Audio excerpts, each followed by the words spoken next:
A city's landscape is not merely the frosting on the cake.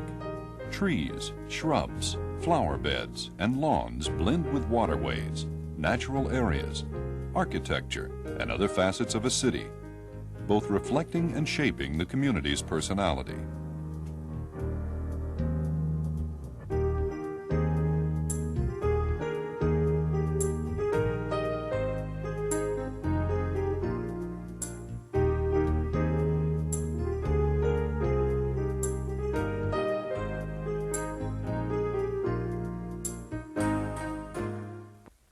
Tree planting has been part of every stage in American history.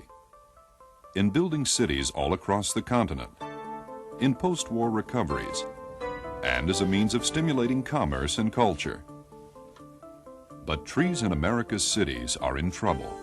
We are losing them 2 to 4 times faster than we are replacing them. We're losing our older trees because we don't understand how they work. We do things to them, not for them. Few towns and cities take care of their mature trees at all. Those that do too often use methods based on either bad science or no science at all. Too late we discovered that we have done more harm than good. Sidewalks are repaired and power lines are cleared with efficiency in mind, but little thought for the needs of our trees until too late. And during construction, we find that instead of preserving our dreams, we're creating problems that will later require expensive solutions. All in all, we're actually killing off our older trees. We assume that the way we plant trees is right because we've always done it that way. Too late, we discover that we have a lot more to learn. We call trees our renewable resource and assume that this includes city trees. We assume that urban trees can thrive with little help or understanding from man, as they seem to in the country. But we're discovering that in a city or town, practically everything works against trees. The right tree in the right place is the product of thought and hard work. Having good trees begins with a clear understanding of how they work. All trees use water and carbon dioxide, plus energy from sunlight to make sugar, every plant's basic building block and food source. This sugar is dissolved in water and piped out of the leaves and down through the tree to where it is needed for growth and defense. All movement of water, sugar, and other materials takes place through the tree's tubular cells. Just as sugar moves downward from the leaves, water and minerals move upward from the roots, drawn by evaporation through the leaves. A large tree may have over 30 miles of roots, with about 5 million root tips, plus many small colonies of beneficial fungus. These hair-like feeder roots and their fungus associates are thin-walled and specially adapted for absorbing water, minerals, and oxygen, which must be present in the small spaces between soil particles. These absorbing roots feed into long, thin conducting roots, which carry water and minerals back toward the trunk, merging into massive brace roots. 95% of the root surface area is in the top 12 inches of soil, because this is where roots find the best combination of minerals, moisture, and oxygen.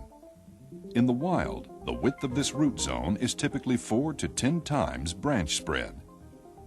If we adjust our ideas about roots, we can avoid many expensive and embarrassing mistakes. Throw away the idea that the root system is more or less a mirror image of the crown.